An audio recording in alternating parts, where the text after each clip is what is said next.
हम लोगों ने सारे इफेक्ट ऑलमोस्ट देख लिए। इंडक्टिव इफेक्ट हो गया, इलेक्ट्रोमेरिक इफेक्ट हो गया, हाइपर कंजुगेशन हो गया, मेसोमेरिक इफेक्ट हो गया, रेजोनेंस हो गया। अब हम लोग का नेक्स्ट है एरोमेटिक इफेक्ट। ठीक है, सबसे पहले हम लोग हेडिंग बनाएंगे एरोमेटिक इफेक्ट।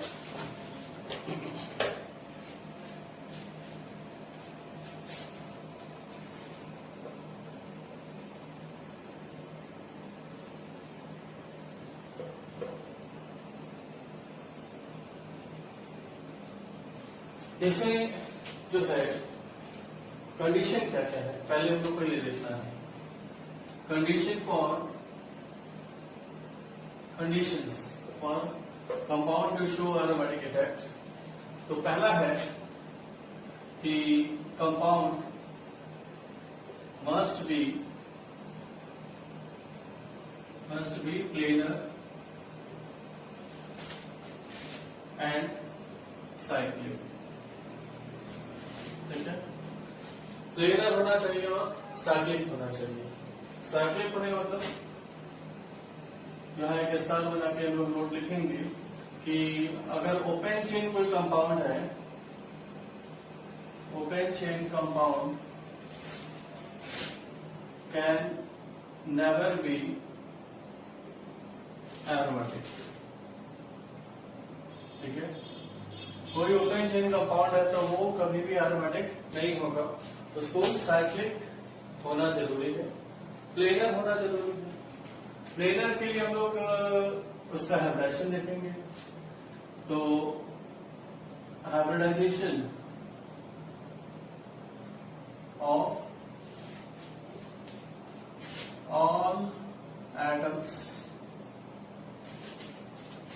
आर sp2 और sp। सभी प्लेनर होने के लिए जरूरी है कि sp2 या sp हाइब्रिडाइज हो। तीसरी condition, compound must follow 4n+2 pi electron rule, जिसको हम लोग क्या बोलते हैं बेटा, हकेल्स रूल। हकेल्स रूल बोलते हैं, ये फॉलो करना जरूरी है। 4n+2 से सॉल्व करके जब n की वैल्यू निकाला जाएगा तो ये n की वैल्यू 0, 1, 2, 3, 4 इनमें से कुछ आएगा। ठीक है, तो ये कंडीशन ऑफ, ये तीन कंडीशन है। अगर ये कोई कंपाउंड फॉलो करता है तो कंपाउंड आपका एरोमेटिक है।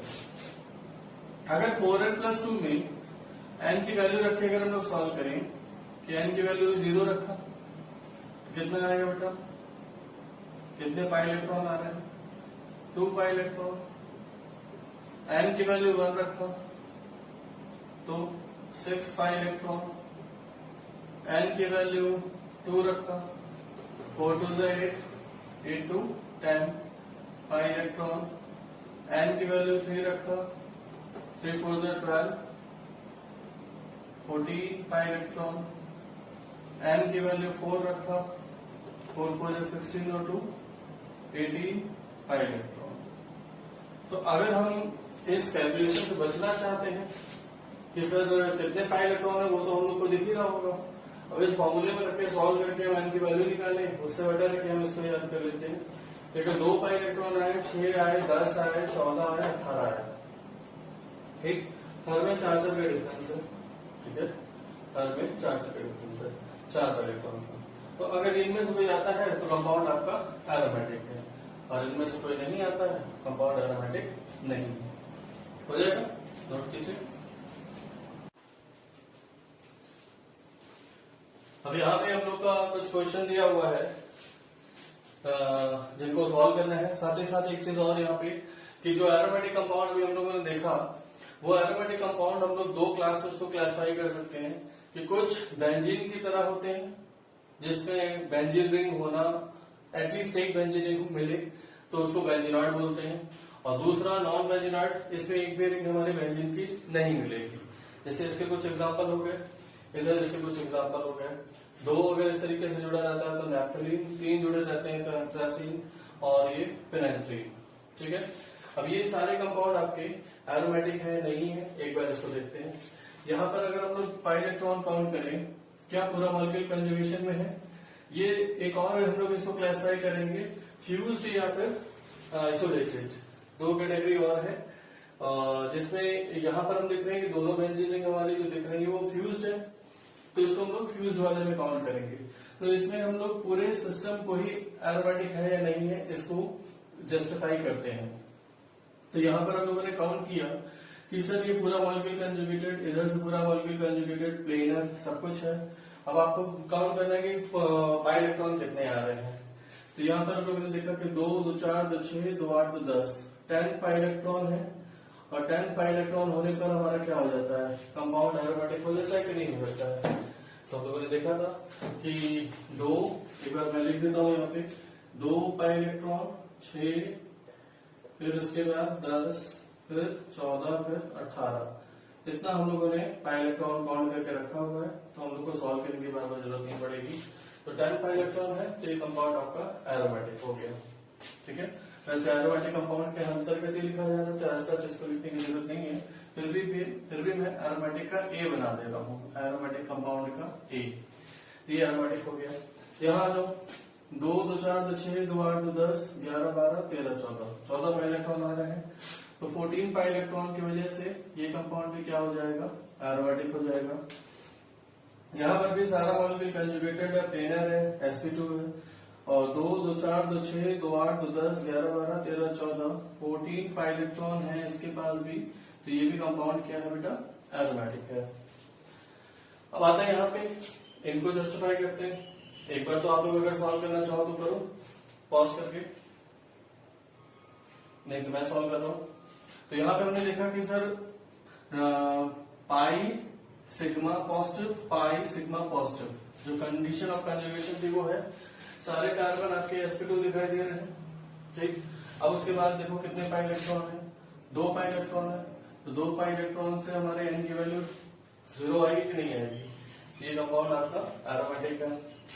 ठीक है, फिर उसके बाद अगर हमने ये केस लिया तो pi sigma positive, pi sigma positive conjugation में है। ठीक, और उसके बाद हम देख रहे हैं कि कितने पाई इलेक्ट्रॉन है, सारे sp2 है, कितने पाई इलेक्ट्रॉन, 2 पाई इलेक्ट्रॉन। तो 2 पाई इलेक्ट्रॉन की वजह से ये भी कंपाउंड क्या हो जाएगा बेटा, एरोमेटिक हो जाएगा। अगर हम यहां आते हैं तो pi sigma negative, pi sigma negative मिल रहा है। ठीक है, पूरा मॉलिक्यूल हमारा कंजुगेशन में है।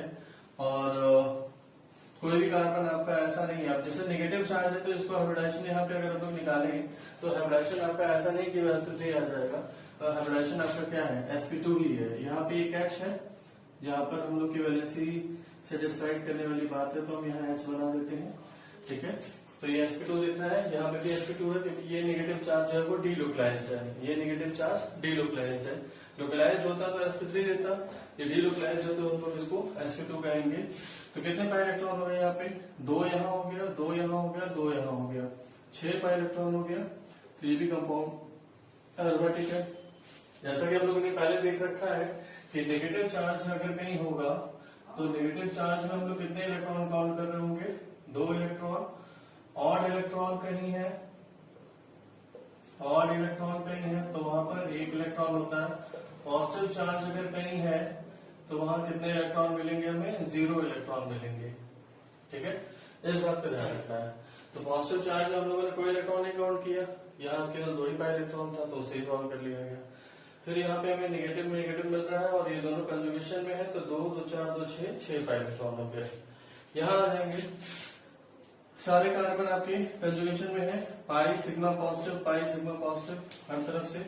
तो कितने पाई इलेक्ट्रॉन है यहाँ पे, 2, 2, 4, 2, 6 पाई इलेक्ट्रॉन होने की वजह से ये भी कंपाउंड क्या हो जाएगा बेटा, एरोमेटिक हो जाएगा। ठीक है, यहाँ आते हैं पाई sigma negative, pi sigma negative, pi sigma pi, पूरा मॉलिक्यूल कंजुगेशन में है, सारे sp2 है। कितने पाई इलेक्ट्रॉन हो गए, 2, 2, 4, 2, 6 पाई इलेक्ट्रॉन है। ये भी कंपाउंड क्या है, एरोमेटिक है। अब अगर हम यहाँ पर जैसे ये वाला केस लिया, इसको हम लोग ट्राइबोलियम बोलते हैं। तो ट्राइबोलियम का जो केस है इसमें अगर हम लोगों ने इस पॉजिटिव चार्ज कार्बन की जगह बोरॉन लगा दिया। तो हम जानते हैं पॉजिटिव चार्ज कार्बन भी अपना एक वैकेंट पी ऑर्बिटल अवेलेबल कराता है, बोरॉन के भी sp2 है तो एक वैकेंट ऑर्बिटल अवेलेबल करा रहा होगा। तो pi sigma vacant orbital, pi sigma vacant orbital, या और pi sigma pi sigma pi sigma pi पूरा मॉलिक्यूल कंजुगेटेड है। और यहाँ पर हमारे कितने पाई इलेक्ट्रॉन है? 6 पाई इलेक्ट्रॉन है। तो ये कंपाउंड भी क्या हो जाएगा? एरोमेटिक हो जाएगा।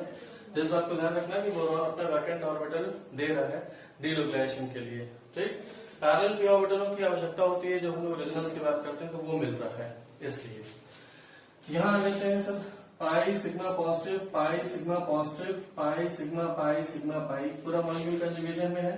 तो कितने पाई इलेक्ट्रॉन हो गए? 2 2 4 2 6, 6 पाई इलेक्ट्रॉन की वजह से ये भी कंपाउंड क्या हो जाएगा? एरोमेटिक हो जाएगा। और इसी तरीके से इस कंपाउंड में आते हैं तो pi sigma negative, pi sigma negative, pi sigma pi, पूरा मॉलिक्यूल कंजुगेशन में 2 2 4 2 6 2 8 2 10 पाई इलेक्ट्रॉन है। तो 10 पाई इलेक्ट्रॉन की वजह से ये भी कंपाउंड क्या हो जाएगा? एरोमेटिक। तो हमें अगर देखो ये अगर याद है तो हम लोग फटाफट पाई इलेक्ट्रॉन काउंट कर लिया। कंपाउंड में प्लेनरिटी मिल रही है नहीं मिल रही है, उसकी हाइब्रिडेशन sp2 है, sp है, प्लेनर होना चाहिए, ये सारी चीजें होनी चाहिए। तो हम लोग अपने आप ही फाइंड कर लेंगे वो कंपाउंड एरोमेटिक है या नहीं है। नोट कीजिए।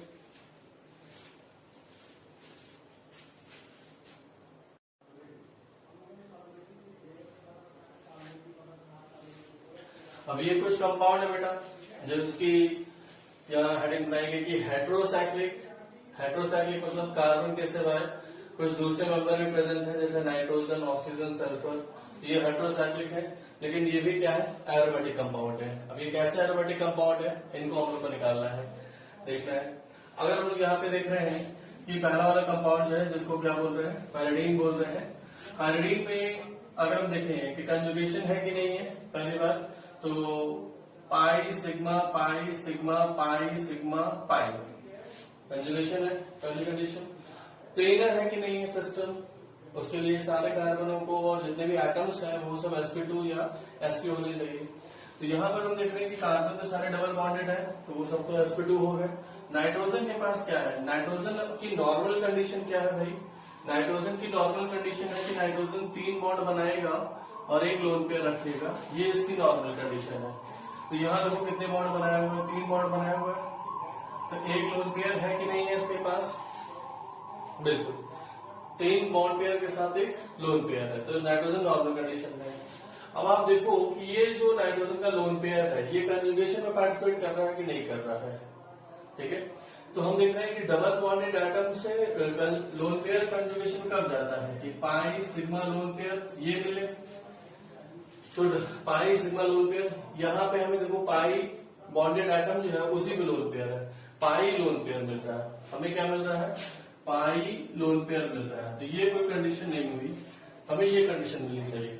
अब कुछ बच्चों को लग रहा होगा कि सर देखो पाई सिग्मा लोन पेयर, आपको पाई सिग्मा लोन पेयर चाहिए, पाई सिग्मा लोन पेयर इधर से मिल रहा है।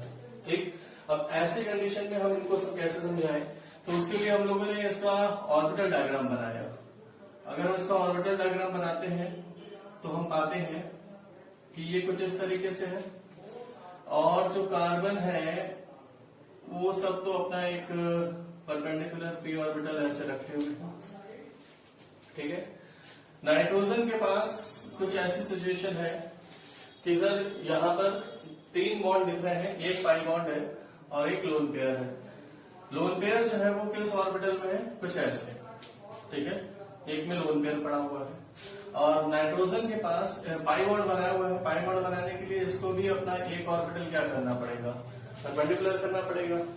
अब देखो अगर इसने इधर वाले कार्बन के साथ ये पाई बॉन्ड बनाया, इसने ये बना लिया और इसने ये बना लिया, तो पूरा मॉलिक्यूल आपका पाई सिग्मा पाई ये हो गया।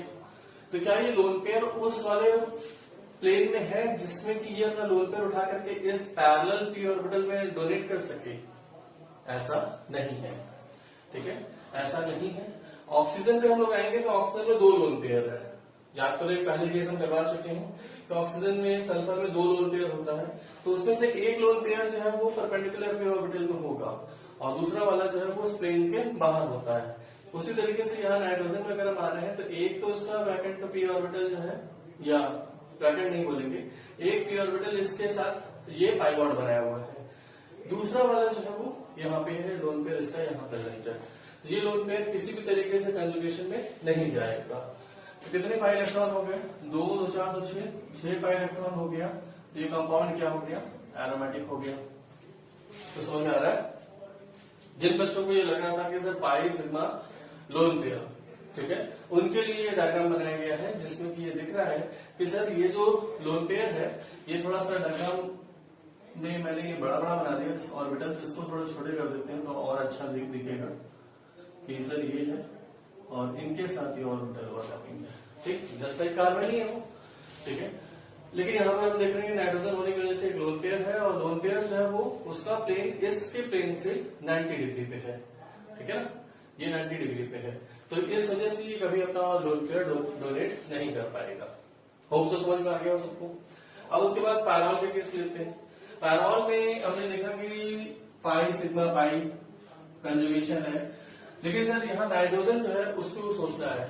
नाइट्रोजन 2 बॉन्ड दिख रहा है, नाइट्रोजन की नॉर्मल कंडीशन क्या होती है, 3 बॉन्ड पेयर एक लोन पेयर। यहाँ 3 बॉन्ड पेयर था तो हमने लोन पेयर अपने सोच लिया। यहाँ 2 बॉन्ड पेयर दिख रहे हैं, यानी कि एक हाइड्रोजन है कि नहीं है। जब हम लोग बॉन्ड लाइन रिप्रेजेंटेशन में हमें किसी आइटम की आवश्यकता होती है तो वहां पे हम लोग ये चीज देखते हैं कि वहां हाइड्रोजन की प्रोबेबिलिटी है कि नहीं है, बिल्कुल।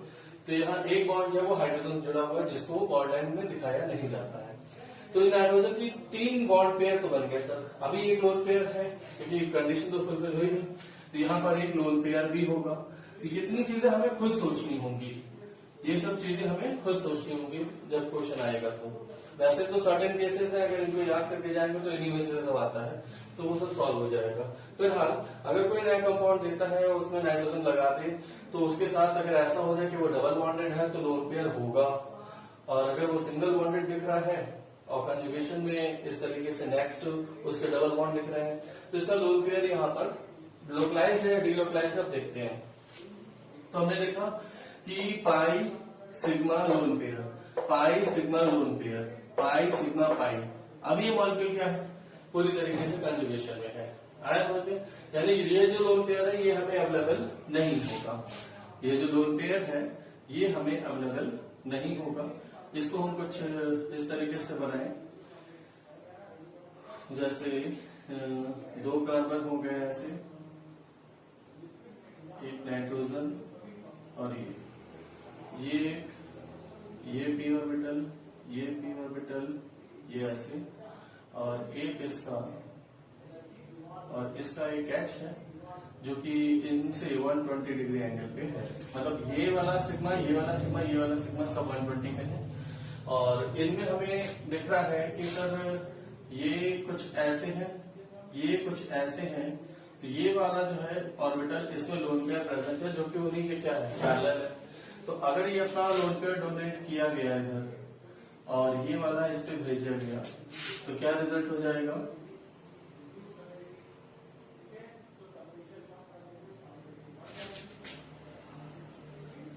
ये कुछ इस तरीके से, ठीक है। ये वाला पाई बॉन्ड तो अपनी जगह पे रहा, इसमें आ गया क्या बेटा, एक लोन पेयर आ गया, इसमें क्या आ गया, लोन पेयर, क्योंकि ये बॉन्ड पूरा तरीके से शिफ्ट हो गया। इधर इनके बीच में क्या बन चुका है, एक पाई बॉन्ड बन चुका है और यहाँ इसका एक एच है। तो बताओ कि इसका लोन पेयर जो है वो डीलोकलाइज हो रहा है या लोकलाइज्ड है। इसका जो लोन पेयर है ये क्या था, यहाँ पे लोकलाइज्ड, लोकलाइज्ड लोन पेयर, ठीक है, एल की मतलब लोन पेयर।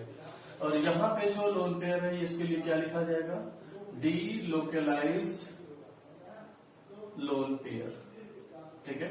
तो इसको हम लोग हेब्राइजेशन में काउंट नहीं कर रहे होंगे। तो कितना सिग्मा हो गया, 3 सिग्मा हो गया, इसके लिए 3 सिग्मा हो गया, तो इसका हेब्राइजेशन क्या हो जाएगा, sp2, sp2 हो गया, तो ये ट्रायगोनल प्लेनर हो गया। तो पूरा मॉलिक्यूल प्लेनर है कि नहीं है।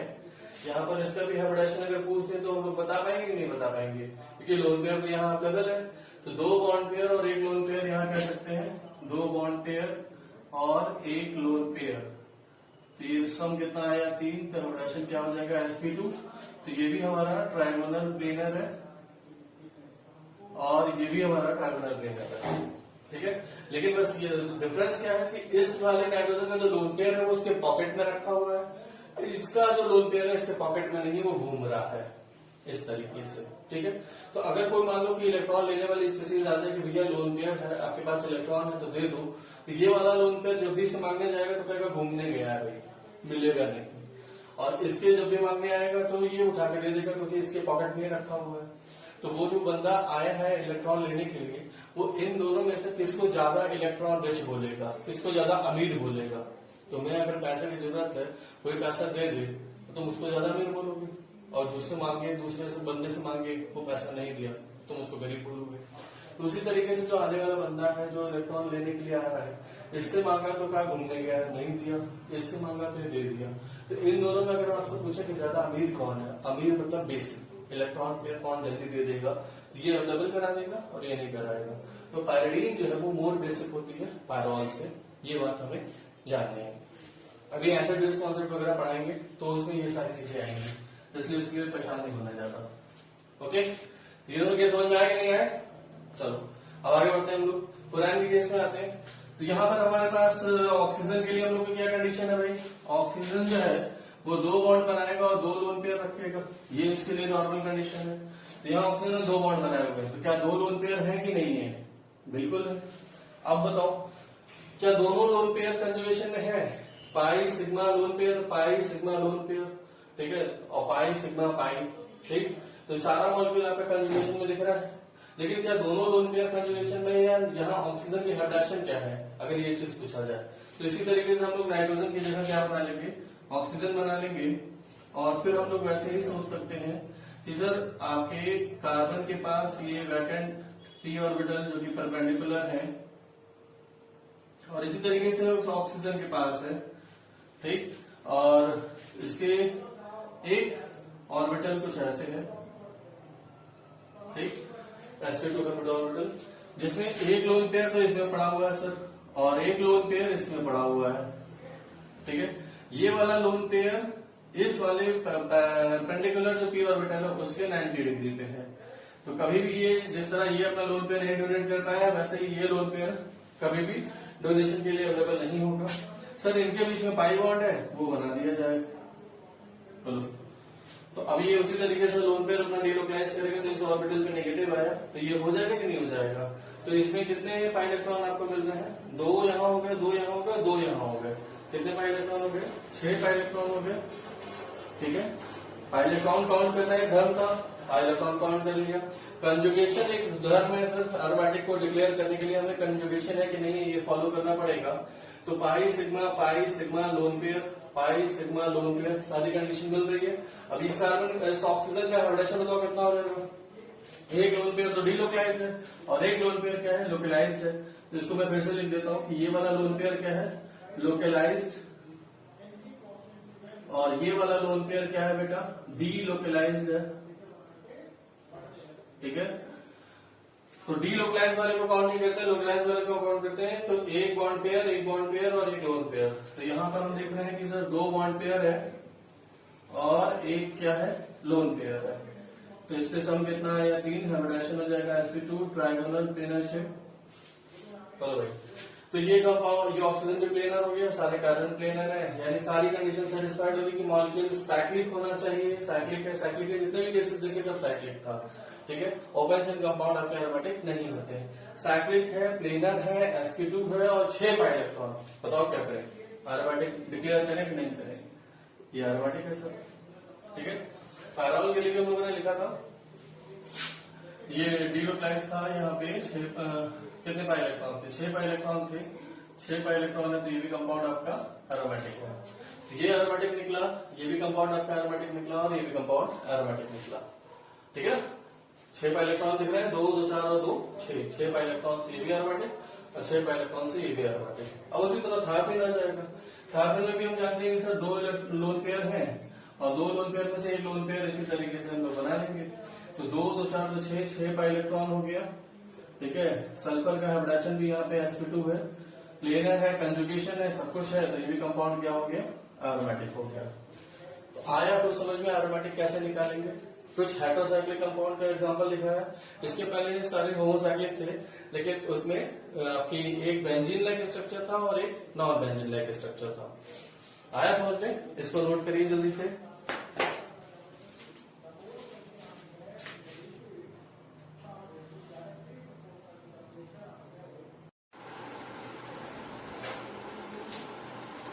चलिए आगे इसके करते हैं हम लोग यहाँ पे। जैसे नेक्स्ट हेडिंग है हमारी एरोमेटिक हो गया। अब नेक्स्ट हेडिंग है एंटी एरोमेटिक क्या होते हैं। तो एंटी एरोमेटिक कंपाउंड जो है वैसी सारी कंडीशन है जो एरोमेटिक की है, एक्सेप्ट वन कि यहाँ जो 4n+2 पाइलेक्ट्रॉन रूल फॉलो हो रहा था, यहाँ पर 4n पाइलेक्ट्रॉन रूल फॉलो होगा। वैसे ही है कि कंपाउंड प्लेनर होना चाहिए, साइक्लिक होना चाहिए, कंजुगेटेड होना चाहिए, जितने भी एटम्स है वो sp2 या sp हाइब्रिडाइज्ड होने चाहिए। और यहाँ n की वैल्यू सॉल्व करने पर 0 नहीं आएगी, n की वैल्यू सॉल्व करने पर 1 2 3 4 में से कुछ वैल्यू आती है। ठीक है, जैसे इस फॉर्मूले में 4n पाइलेक्ट्रॉन रूल में n की वैल्यू रख के 1 2 3 4 ये सॉल्व किया गया, तो 4 पाइलेक्ट्रॉन 8 12 और 16 पाइलेक्ट्रॉन निकल के आ रहे हैं। तो ये कंपाउंड आपका एंटी एरोमेटिक हो जाएगा। एंटी एरोमेटिक कंपाउंड में ये चीज बताई जाती है कि ये कंपाउंड जो है ये अनस्टेबल हो जाते हैं। क्यों? क्योंकि इनमें अगर ये इलेक्ट्रॉन डीलोकलाइज कर रहे हैं तो उसकी वजह से इनमें अनस्टेबिलिटी आती है, ये अनस्टेबल हो जाते हैं। जबकि एरोमेटिक कंपाउंड में हम लोगों ने देखा कि वहां पर हमारा जो इलेक्ट्रॉन की डीलोकलाइजेशन की वजह से इनमें स्टेबिलिटी आ रही थी, यहाँ पर इनके डीलोकलाइजेशन की वजह से इलेक्ट्रॉन की इनमें अनस्टेबिलिटी आ जाती है। अब जैसे कुछ कंपाउंड यहाँ पे दिए गए हैं, इनको देखते हैं। तो यहाँ पे हमने देखा कि सर सारे कार्बन sp2 है, सारे प्लेनर है, सारे कंजुगेटेड है, पाई सिग्मा। कितने पाई इलेक्ट्रॉन है बेटा? 4 पाई इलेक्ट्रॉन है। ये कंपाउंड आपका क्या है? Anti aromatic. ठीक है, यहाँ पाई sigma positive, pi sigma positive, पूरा मॉलिक्यूल कंजुगेटेड, प्लेनर, सब sp2। कितने पाई इलेक्ट्रॉन है? 2 और 2 4 पाई इलेक्ट्रॉन। 4 पाई इलेक्ट्रॉन यहाँ पे भी है। ये भी कंपाउंड क्या हो गया? एंटी एरोमेटिक हो गया। सर यहाँ पाई सिग्मा नेगेटिव, पूरा मॉलिक्यूल कंजुगेटेड, प्लेनर, sp2 और कितने पाई इलेक्ट्रॉन? 2। और यहाँ नेगेटिव चार्ज में 2 इलेक्ट्रॉन मिलता है, पॉजिटिव चार्ज में कोई इलेक्ट्रॉन नहीं मिलता, नेगेटिव चार्ज में 2 इलेक्ट्रॉन मिलता है। 2 और 2 कितने हो गए? 4 पाई इलेक्ट्रॉन हो गया। तो ये भी कंपाउंड क्या हो जाएगा? एरोमेटिक, एंटी एरोमेटिक हो जाएगा। यहाँ आते हैं सर, यहाँ पे हमें सारे का आपके एटम जो है वो क्या कैसे दिखाई दे रहे हैं कि प्लेनर है, sp2 है, कंजुगेटेड है, 2 2 4 2 6 2 8। ठीक है, 8 पाई इलेक्ट्रॉन हो गया। तो 8 पाई इलेक्ट्रॉन की वजह से हम इसको क्या बोले? एंटी एरोमेटिक बोले। बोलो भाई। लेकिन यहाँ पर हम देखते हैं कि सर एंटी एरोमेटिक इससे ये अनस्टेबल हो जाते हैं। ठीक है, अनस्टेबल हो जाते हैं। तो उस एंटी एरोमेटिसिटी को ये किसी तरीके से अवॉइड करना चाहते हैं, किसी तरीके से हम अपना कुछ कॉन्फ़िगरेशन में चेंज ले आने या किसी तरीके से हम अपना स्ट्रक्चर चेंज कर लें जिससे डीलोकलाइजेशन जो है वो इनहिबिट हो। जैसे हम इस केस में अगर बात करते हैं कि ये मॉलिक्यूल जो है ये कैसे अपने आप को स्टेबलाइज करेगा या डीलोकलाइजेशन को अवॉइड करेगा। तो ये मॉलिक्यूल हल्का सा कुछ इस तरीके से बेंड हो जाएगा। ठीक है, यहाँ पे हम लोग कहते हैं कि sir due to delocalization all the atoms carbon bond length जो है वो बराबर हो जाएगी, ऐसा हम लोग सोचते हैं। लेकिन यहाँ पर हम लोग देखते हैं कि सर ये वाली जो बॉन्ड लेंथ अगर सपोज करो A है और ये B है, ये तो A ही है और ये क्या है? B है। यहाँ A और B बराबर नहीं है। तो जब ये दोनों अलग अलग लेंथ की हो जाएगी तो क्या ये इस तरीके से डीलोकलाइजेशन हो पाएगा? नहीं हो पाएगा। और ऐसे कंडीशन में ये कंपाउंड आपका एंटी एरोमेटिक से कन्वर्ट हो जाता है नॉन एरोमेटिक में। ये किसमें कन्वर्ट हो गया बेटा? Non aromatic.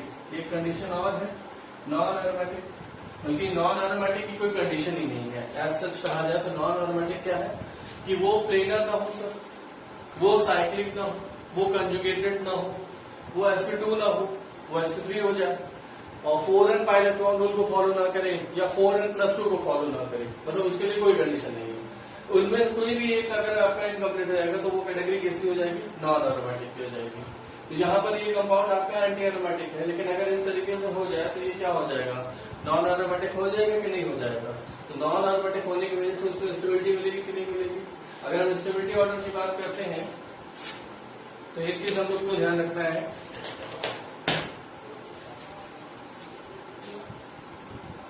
Stability ordering, stability ordering ध्यान रखना है। सबसे ज्यादा आपका स्टेबल होता है एरोमेटिक, उसके बाद होता है नॉन एरोमेटिक और उसके बाद होता है एंटी एरोमेटिक। ठीक है, ये क्या है? Aromatic compound, aromatic.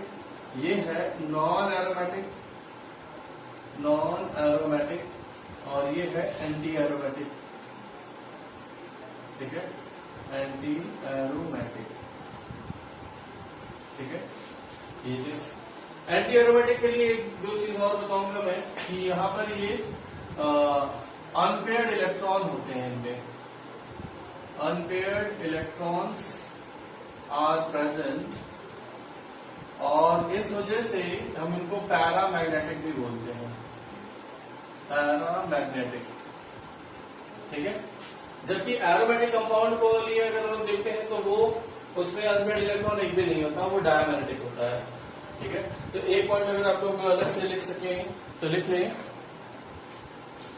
कि एक नोट बना के मैं लिख देता हूं कि आपका वहां लिखें, यहां लिख देते हैं। नोट क्या है ये कि एरोमेटिक कंपाउंड जो है, एरोमेटिक कंपाउंड के पास no unpaired electron, no unpaired electron. ठीक है, इनके पास कोई भी अनपेयर्ड इलेक्ट्रॉन नहीं है, तो ये क्या हो जाएंगे? डायामैग्नेटिक नेचर के हो जाएंगे। ठीक है, ये डायमैग्नेटिक नेचर के हो जाएंगे और इनमें अनपेयर्ड इलेक्ट्रॉन होता है तो ये मैग्नेटिक नेचर के हैं। अभी कैसा होता है ये भी बताते हैं, लेकिन फिलहाल अभी ये थोड़ी देर बाद आता है। यहाँ पे हमको इसको समझना है। अभी ये कंपाउंड जो है अपनी बॉन्ड लाइन को अलग अलग कर सकता है, जिसकी वजह से इसमें डिलोक्लाइजेशन ना हो पाए और ये कंपाउंड क्या हो जाए? एंटी एरोमेटिसिटी के हादसे से बाहर आ जाए। ठीक है, दूसरी पॉसिबिलिटी क्या है कि सर इसी तरीके का दो मॉलिक्यूल आपस में आमने सामने आ जाए और इसमें हो जाए होमोलिसिस। इसमें क्या हो जाए बेटा? होमोलिसिस। होमोलिसिस में उस बॉन्ड को ब्रेक कर देते हैं। अब इस बॉन्ड को अगर आधा आधा बांटो, इस बॉन्ड को आधा आधा बांटो तो क्या दिखेगा तुम्हें? सर कुछ ऐसा दिखेगा कि यहाँ पाई बॉन्ड है, यहाँ ऑड इलेक्ट्रॉन, यहाँ ऑड इलेक्ट्रॉन, प्लस अगला कंपाउंड सर यहाँ ऑड इलेक्ट्रॉन, यहाँ ऑड इलेक्ट्रॉन, और ये दोनों आपस में बॉन्ड बना लेते हैं। तो कैसा हो जाएगा फिर? ये हो जाएगा, ये हो जाएगा, ये हो जाएगा। तो इस कंपाउंड का फॉर्मेशन हो जाने के बाद ये क्या हो गया? एरोमेटिक है या एंटी एरोमेटिक है? नहीं, ये नॉन एरोमेटिक हो गया। तो ये अगर इस तरह से चेंज होता है तब भी ये एंटी एरोमेटिक के केस से बाहर आ जाएगा। ये इस तरीके से जुड़ जाते हैं अगर दो मॉलिक्यूल तो भी ये कंपाउंड क्या हो जाएगा? एंटी एरोमेटिक से बाहर आ जाएगा और ये बन जाएगा नॉन एरोमेटिक, क्योंकि ये ना तो कंजुगेटेड है पूरा, ना प्लेनर है। ठीक है, ये सारी चीजें इसमें आ जाएंगी। अगर हम जैसे इन कंपाउंड के लिए रिस्ट्रिक्शन है कि ये इसी में रहते हैं, लेकिन यहाँ पे अगर हम आते हैं साइक्लोऑक्टाटेट्राइन के लिए तो ये कंपाउंड भी जो है एंटी एरोमेटिसिटी को खत्म करने के लिए ये क्या करेगा? ये मॉलिक्यूल भी जो है कुछ इस तरीके से ट्रांसफॉर्म हो जाता है।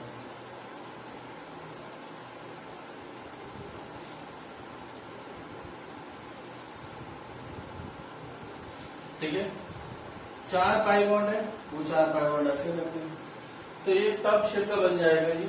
और जब ये टब शेप का बन जाएगा तो क्या हो जाएगा? टब शेप में क्या सब एक ही प्लेन में रहता है? पूरा टब एक ही प्लेन में रहता है? नहीं। तो यहाँ पर हम देख रहे हैं कि ये कंपाउंड हो गया नॉन एरोमेटिक। आया समझ में? ये कंपाउंड हो गया नॉन एरोमेटिक, ये भी कंपाउंड क्या हो गया? Non aromatic. तो इस तरीके से एंटी एरोमेटिसिटी को खत्म करने के लिए ये कंपाउंड के पास ऑप्शन था, तो इन्होंने अपना प्लेन चेंज, इसने अपना प्लेन चेंज करके 8 नंबर की रिंग जब हो जाती है तो रिंग में फ्लिप करने की टेंडेंसी आ जाती है। ये हम लोग आगे देखेंगे। ठीक है, तो यहाँ पर हम देख रहे हैं कि ये फ्लिप करके इस पैटर्न में आ जाता है, तो ये एंटी एरोमेटिक ना होकर के नॉन एरोमेटिक हो गया। यहाँ पर सर इसके पास ऑप्शन था कि ये अपनी बॉन्ड लेंथ अलग अलग कर दे या दो मॉलिक्यूल आपस में जुड़ जाए जिससे वो एंटी एरोमेटिसिटी से बाहर आ जाए। लेकिन यहाँ पर हम देख रहे हैं कि सर किसी भी तरीके से कोई और पैटर्न नहीं हो सकता, ये कंपाउंड आपके नॉन एरोमेटिक ही बने रहते हैं। कुछ आया समझ में? ये सब कुछ स्पेशल केसेस हैं, इनको तैयार रखिए, नोट कीजिए फटाफट।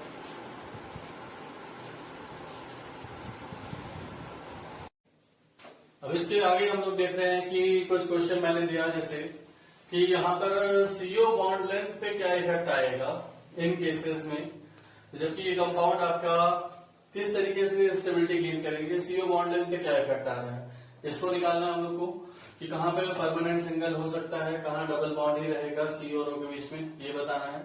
फिर अगला क्वेश्चन ये है कि इनमें से कौन से केसेस में free rotation around the carbon carbon bond between the two ring, ये जो दो रिंग है इनके बीच में जो कार्बन कार्बन बॉन्ड है इनमें फ्री रोटेशन अलाउड नहीं है, ये चीज देखना है।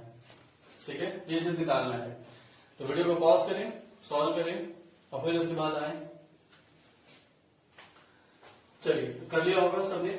अब देखता हूं मैं यहां पर अगर हम लोगों ने देखा कि सर सीओ बॉन्ड में अगर हमने स्पाई बॉन्ड को ब्रेक किया तो ब्रेक करने पर क्या होगा, ऑक्सीजन ज्यादा इलेक्ट्रोनेगेटिव है तो वो जाहिर सी बात है कि वो इलेक्ट्रॉन खींच के ले जाएगा और ओ पे क्या आ गया बेटा नेगेटिव और इस कार्बन पे क्या आ गया पॉजिटिव, और इसको अगर हमने डीलोकलाइज किया तो क्या रिजल्ट हो जाएगा कि ये पाई बॉन्ड यहां गया, ये पॉजिटिव चार्ज यहां आया और ये हो गया ओ नेगेटिव।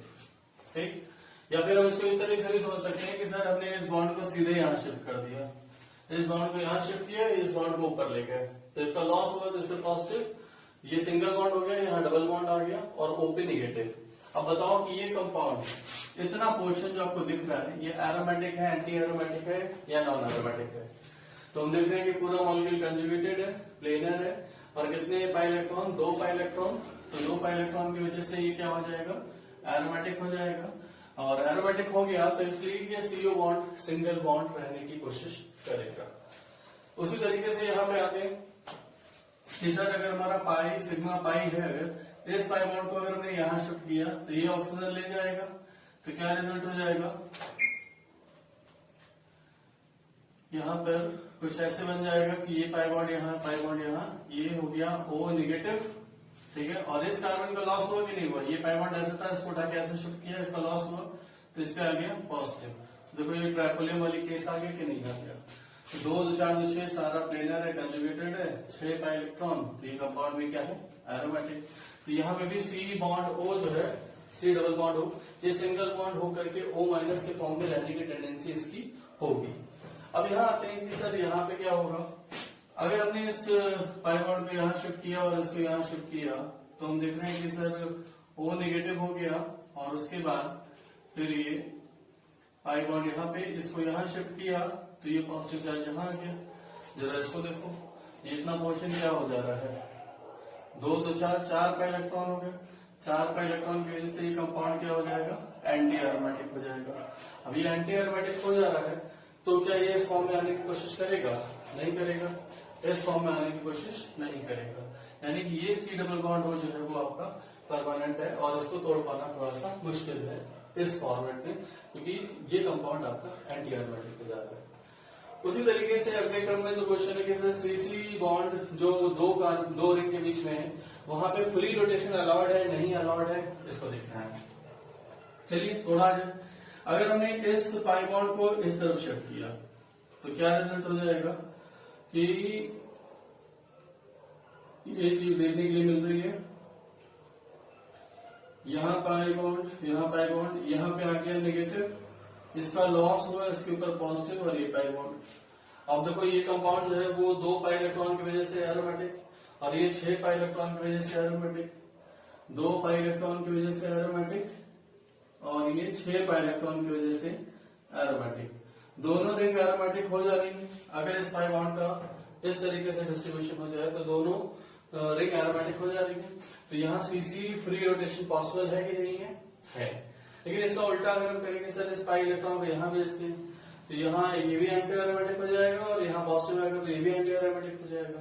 तो हमें हर तरीके से सोच के देखना है कि सर किधर जाने से आपकी स्टेबिलिटी मिल रही है, तो उस अकॉर्डिंगली इस बॉन्ड का ब्रेकेज होगा और कंसर्न स्पीसीज आपकी अगर स्टेबल है तो वो उस प्रोसेस को होने में वो फेवर करेगी, आया समझ में, सहयोग प्रदान करेगी कह सकते हैं। इसी तरीके से यहाँ आते हैं कि सर इस पाई बॉन्ड को अगर हमने यहाँ शिफ्ट किया तो क्या रिजल्ट हो जाएगा कि आपका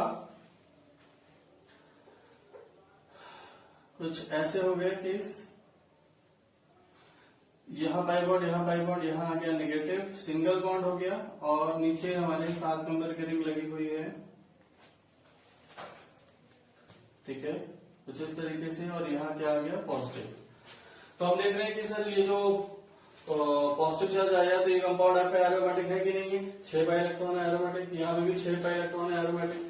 तो ये दोनों ही 6 पाई इलेक्ट्रॉन रख रहे हैं और ये कंपाउंड दोनों ही क्या है एरोमेटिक है, ठीक है। तो ये प्रोसेस होने में ये मदद करेगा कि नहीं करेगा, बिल्कुल करेगा। तो यहाँ सीसी फ्री रोटेशन अलाउड है, यहाँ भी सीसी फ्री रोटेशन अलाउड है। अब अगर हम यहाँ आते हैं कि इस पाई बॉन्ड को अगर हमने शिफ्ट किया सपोज करो इधर, तो क्या रिजल्ट हो जाएगा इसका कि यहां हो गया पॉजिटिव चार्ज, इसका लॉस हुआ तो इसके ऊपर क्या आ जाएगा बेटा पॉजिटिव चार्ज, फिर सिंगल बॉन्ड है और नीचे 7 नंबर की रिंग है, ठीक है, 7 नंबर रिंग है, ये कुछ इस तरीके से। और यहाँ क्या आ गया नेगेटिव, तो देखो कितना हो गया 2 2 4 10 2 8 और यहाँ 2। तो ये कंपाउंड तो आपका क्या है एरोमेटिक है, 2 पाई इलेक्ट्रॉन की वजह से ये कंपाउंड क्या है एरोमेटिक। लेकिन यहाँ कितने हो गए 8 पाई इलेक्ट्रॉन हो गए और 8 पाई इलेक्ट्रॉन की वजह से ये हो गया एंटी एरोमेटिक। तो एंटी एरोमेटिक अनस्टेबल होता है, देख लिया हम लोगों ने। तो ये काम करवाना चाहेगा कि नहीं करवाना चाहेगा, तो नहीं करवाना चाहेगा। सर इसका उल्टा करके देखते हैं, इस पाई इलेक्ट्रॉन को अगर हमने यहाँ भेजा तो दूसरी पॉसिबिलिटी एक और है कि सर ये करवा लें तो यहाँ नेगेटिव आ जाएगा और फिर इस रिंग में क्या आ जाएगा, ये आ जाएगा पॉजिटिव। तो ये कंपाउंड आपका एरोमेटिक हो गया 6 पाई इलेक्ट्रॉन की वजह से, ये कंपाउंड आपका एरोमेटिक हो गया। लेकिन यहाँ 4 पाई इलेक्ट्रॉन हो गए, 4 पाई इलेक्ट्रॉन की वजह से ये कंपाउंड आपका एंटी एरोमेटिक हो जाएगा। तो एक रिंग तो एंटी एरोमेटिक फंसी जा रही है जबकि एक रिंग एरोमेटिक हो रही है। यहाँ दोनों रिंग एरोमेटिक हो रही है, यहाँ दोनों रिंग एरोमेटिक हो रही है। तो इनके बीच में सीसी सिंगल बॉन्ड जो है वो बनने की प्रोबेबिलिटी है और फ्री रोटेशन हो जाएगा। लेकिन यहाँ पर सीसी डबल बॉन्ड ही रहेगा, उसकी इस तरीके से ब्रेकेज होने की प्रोबेबिलिटी नहीं है। तो कार्बन कार्बन बॉन्ड के बीच में फ्री रोटेशन नहीं अलाउड है। तो अगर हमारा ऑप्शन नंबर 1 2 3 है ये, तो हम किसको टिक करेंगे बेटा, क्वेश्चन नंबर 3 को टिक, ऑप्शन नंबर 3 को टिक करेंगे कि सर यहाँ पर फ्री रोटेशन अलाउड नहीं है। आज बोलते हैं नोट कीजिए, इसकी तैयार करनी है। अब इसके बाद हम लोग आगे बढ़ते हैं कुछ नए क्वेश्चंस के साथ, जिसमें कि हम लोग देख रहे हैं कि हमारे पास ये कुछ कंपाउंड दिए हुए हैं और इनकी रिएक्शन सिल्वर नाइट्रेट के साथ कराने के लिए कही जा रही है। सिल्वर नाइट्रेट के साथ रिएक्शन कराने के लिए कही जा रही है। चलते हैं। तो यहाँ पे हम लोग देखें कि सर यहाँ पे सिल्वर नाइट्रेट के साथ कौन सा कंपाउंड रिएक्शन करेंगे, और सिल्वर मिल रहा है और सभी में बीआर रखा गया है, यानी KgBr का जो येलो प्रेसिपिटेट हमें मिलता है वो येलो प्रेसिपिटेट किसमें मिल रहा है किसमें नहीं मिल रहा है, ये चीज जस्टिफिकेशन करनी है। उसके बाद फिर कुछ कंपाउंड है यहाँ पे दिए हुए जिनकी मेटल के साथ रिएक्शन करानी है। मेटल कौन से है, सोडियम पोटेशियम कोई मेटल है ले सकते। तो वो मेटल जो है वो हाइड्रोजन इवॉल्व करेगा कि नहीं करेगा, यहाँ पे ये क्वेश्चन है। ये तमाम क्वेश्चन जो है वो एरोमेटिक एंटी एरोमेटिक पे ही बेस्ड है। इनको वीडियो पॉज करें, नोट करें, वीडियो पॉज करें, सॉल्व करें और फिर मिलाएं कि आप कितने क्वेश्चन सही कर ले रहे हैं। चलिए होप हो गया होगा। अब यहाँ पे हम देख रहे हैं कि अगर सिल्वर नाइट्रेट से रिएक्शन कराए, यहाँ से बीआर निकालते हैं। तो बीआर निकालने के बाद जो स्पीसीज बन रही है बेटा वो क्या बन रही है, बीआर निकलेगा तो बीआर माइनस के फॉर्म में निकलेगा या बीआर प्लस के फॉर्म में निकलेगा, जाहिर सी बात है माइनस के फॉर्म में निकलेगा। तो उस कार्बन पे पॉजिटिव चार्ज आएगा। अब ये कंपाउंड आपका एरोमेटिक है कि नहीं है? तो ये नाइट्रेट के साथ कॉम्प्लेक्स बना लेगा और यहाँ पर हमारा KgBr मिल रहा होगा, KgBr प्रेसिपिटेट कर रहा होगा। यानी ये कंपाउंड KgBr के सिल्वर नाइट्रेट के साथ KgBr दिया कि नहीं दिया, तो यस ये दिया। अब यहाँ जो यहाँ से अगर Br निकालते हो तो Br किस फॉर्म में निकल रहा है, Br माइनस फॉर्म में निकल रहा है। तो कंसर्न स्पीसीज क्या बन रही है, देखिए जरा इसमें चेक कीजिए। ये बनी सर कुछ इस तरीके से, यहाँ पॉजिटिव चार्ज आ गया। अब ये पॉजिटिव चार्ज जो आया तो ये कंपाउंड को क्या कर रहा है, एरोमेटिक है एंटी एरोमेटिक, ये कंपाउंड है एंटी एरोमेटिक, यानी यहाँ पर ये रिएक्शन नहीं होगी। ठीक है, कि ये Br लॉस हो जाए। देखो यहाँ पे भी सिंगल बॉन्डेड है, यहाँ पे भी सिंगल बॉन्डेड है, बच्चे कंफ्यूज हो जाएंगे।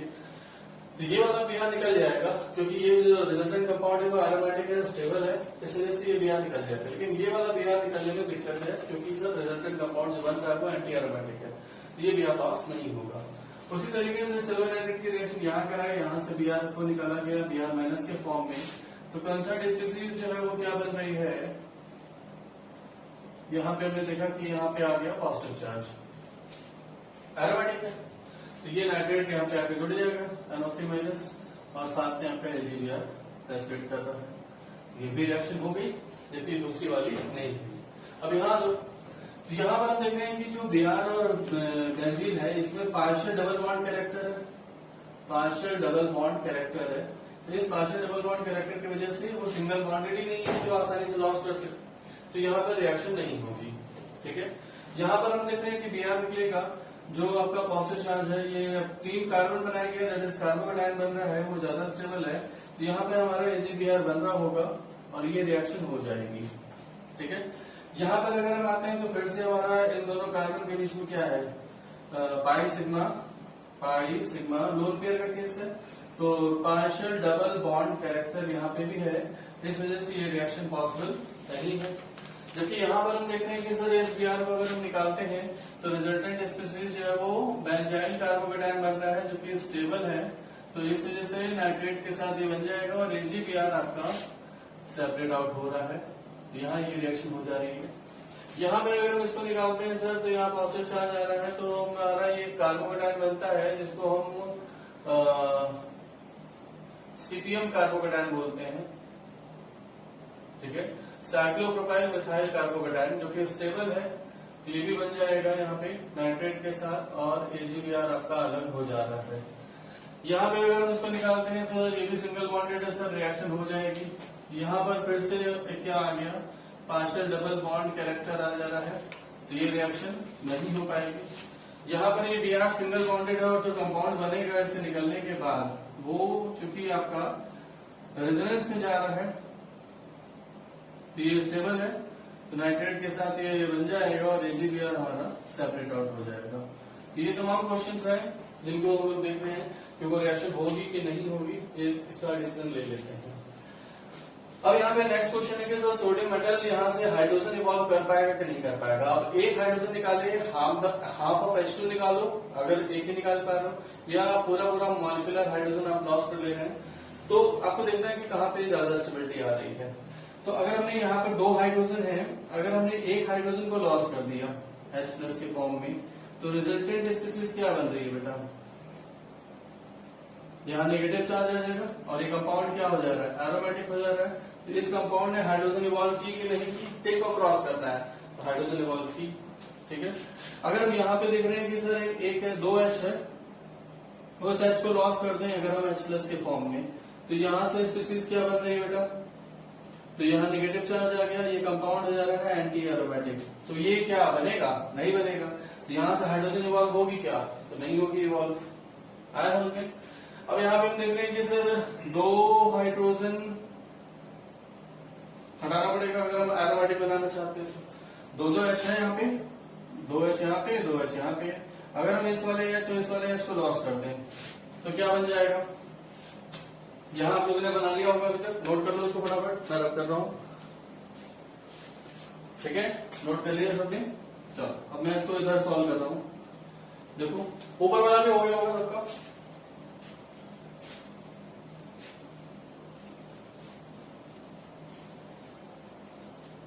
चलो अब देखो यहाँ पे अगर आप उन दोनों हाइड्रोजनों को लॉस कर दें तो क्या हो जाएगा भाई, दोनों हाइड्रोजन को निकाले तो यहाँ नेगेटिव आया, यहाँ नेगेटिव आया, तो 2 2 4 6 पाई इलेक्ट्रॉन हो जा रहा है कि नहीं, कंपाउंड एरोमेटिक हो रहा है कि नहीं हो रहा है, तो ये वाला कंपाउंड हाइड्रोजन इवॉल्व करेगा कि नहीं करेगा, बिल्कुल करेगा।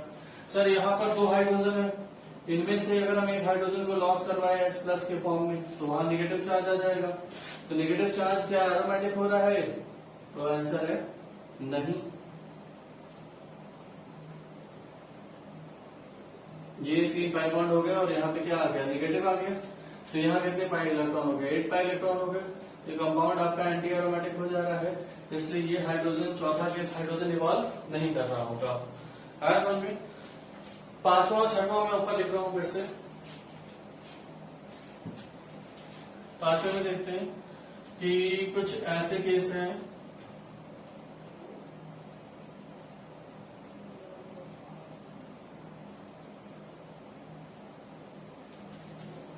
3 पाई बॉन्ड है, यहाँ यहाँ यहाँ यहाँ पे हाइड्रोजन है। अगर हम इन दोनों हाइड्रोजन को इवॉल्व करा दें, नेगेटिव चार्ज दे दें, तो क्या रिजल्टेंट स्पीसीज बन रही है बेटा? ये 3 पाई बॉन्ड तो अपनी जगह पे, यहाँ नेगेटिव आ गया, यहाँ नेगेटिव आ गया, तो 2 2 4 2 6 2 8 2 10 पाई इलेक्ट्रॉन हो जा रहा है कि नहीं हो जा रहा? तो कंपाउंड आपका एरोमेटिक है। तो ये जो 5वां नंबर का केस है, ये आपका हाइड्रोजन इवॉल्व कर रहा है कि नहीं कर रहा है? बिल्कुल कर रहा है। 6वां वाला जो केस है, इसमें सर एक बेंजीन पहले से है और बाजू वाला जो है इसमें 1 पाई बॉन्ड यहाँ पे, यहाँ 2 हाइड्रोजन है। अगर हम एक हाइड्रोजन को इवॉल्व करा दें तो ये रिंग भी एरोमेटिक हो जा रही है कि नहीं हो जा रही है? बिल्कुल। आप देखो 2 2 4 2 6 पाई इलेक्ट्रॉन इसमें हो गए, 6 पाई इलेक्ट्रॉन इसमें हो गए और 6 पाई इलेक्ट्रॉन क्या है इसमें है। तो ये दोनों ही क्या हो जा रहे हैं? एरोमेटिक हो जा रहे हैं, तो हाइड्रोजन इवॉल्व करेगा। आज हो गए, नोट कीजिए फटाफट। ये 2 क्वेश्चन और है। ये बताइए ये कंपाउंड आपके हाइड्रोजन इवॉल्व करेंगे या नहीं करेंगे? तो यहाँ से भी हम देख रहे हैं कि सर ये एरोमेटिक है, ये एरोमेटिक है, बीच वाला भी नॉन एरोमेटिक है क्योंकि ये sp3 है। तो यहाँ जो 2 H है, इनमें से किसी एक H को निकाल दिया अगर H+ के फॉर्म में, तो अब क्या हो जाएगा भाई? अब जो है हमारा बीच वाला रिंग भी क्या हो जा रहा है? एरोमेटिक हो जा रहा है। ये एरोमेटिक है, ये एरोमेटिक है और यहाँ पे भी नेगेटिव चार्ज आ गया, ये भी एरोमेटिक हो गया। तो बताओ हाइड्रोजन इवॉल्व करेगा कि नहीं करेगा? बिल्कुल करेगा। यहाँ पे सर 2 H है, अगर हम इनमें से एक H को निकालें तो अब क्या स्पीसीज फॉर्म हो रही है? उनको देखिए,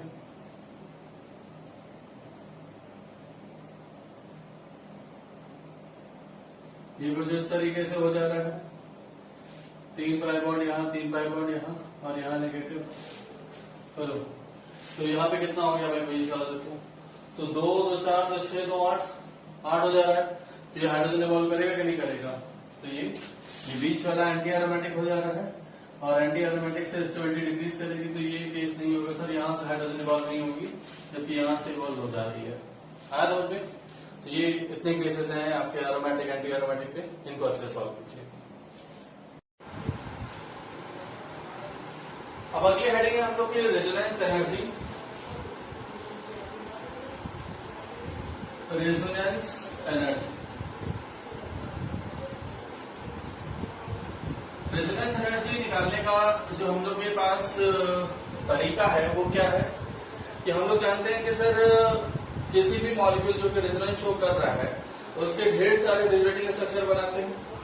अब उन रेजोनेटिंग स्ट्रक्चर्स में कुछ रेजोनेटिंग स्ट्रक्चर ऐसे होते हैं जो उस मॉलिक्यूल की बहुत सी प्रॉपर्टी को एक्सप्लेन करते हैं और साथ ही साथ उनकी एनर्जी कम होती है तो स्टेबिलिटी क्या होगी? ज्यादा होगी। तो वो जो है वो क्या हो जाएंगे? उस रेजोनेंस में ज्यादा कंट्रीब्यूट करते हुए पाए जाएंगे, जिनको हम लोग मेजर कंट्रीब्यूटर बोलते हैं। ठीक है ना? कुछ होते हैं जो कि बहुत ही कम कंट्रीब्यूशन करते हैं क्योंकि उनकी एनर्जी ज्यादा होती है और स्टेबिलिटी क्या होती है? कम होती है, तो वो माइनर कंट्रीब्यूटर होते हैं। और कुछ होते हैं इक्वल कंट्रीब्यूटर, इक्वल RS, जो कि हम लोग ये सारी चीजें पहले डिस्कस कर चुके हैं। तो यहाँ पे जो रेजोनेंस एनर्जी है इसको निकालने का हमारे पास तरीका क्या है कि सर हम लोग को जो रेजोनेंस एनर्जी निकालना है वो हीट ऑफ हाइड्रोजनेशन के टर्म में निकालना है, HOH के टर्म में निकालना है। लेकिन हम लोग देख रहे हैं कि सर हीट ऑफ हाइड्रोजनेशन जो है ये इसके जो रियल हाइब्रिड है उसकी HOH कितनी आ रही है और उसका जो मोस्ट स्टेबल जो रेजोनेंस इमेजिनरी स्ट्रक्चर है, मोस्ट मेजर कंट्रीब्यूटर हम लोग नाम दे देते हैं इसको, मेजर कंट्रीब्यूटर। ठीक है, एक माइनर कंट्रीब्यूटर, एक मेजर कंट्रीब्यूटर और एक इक्वल कंट्रीब्यूटर। तो रेजोनेंस एनर्जी जो है वो रियल हाइब्रिड और जो इसका मेजर कंट्रीब्यूटर है उनकी HOH that is heat of hydrogenation का डिफरेंस होता है। ये हम लोग का बेसिकली एक फॉर्मूला बन गया, या इसी को हम लोग यहाँ पे लिख सकते हैं कि ये सर रियल हाइब्रिड की जो निकालोगे वो वैल्यू एक्सपेरिमेंटल होगी। तो एक्सपेरिमेंटल हीट ऑफ हाइड्रोजनेशन और जो आपने मेजर कंट्रीब्यूटर जिसको कह रहे हो वो किसी थ्योरेटिकल ग्राउंड पे ही तो हम लोग उसकी बात कर रहे हैं। तो जो थ्योरेटिकल हीट ऑफ हाइड्रोजनेशन है इसका डिफरेंस जो है वो रेजोनेंस एनर्जी कहलाती है। ठीक है, तो एक्चुअली जो है ये रेजोनेंस एनर्जी क्या है, ये है लॉस्ट एनर्जी। इसको हम लोग क्या बोलते हैं, कैसे समझ सकते हैं, ये लॉस्ट एनर्जी है। अगर ये एनर्जी जितना ज्यादा लॉस होगी, ठीक है, हायर द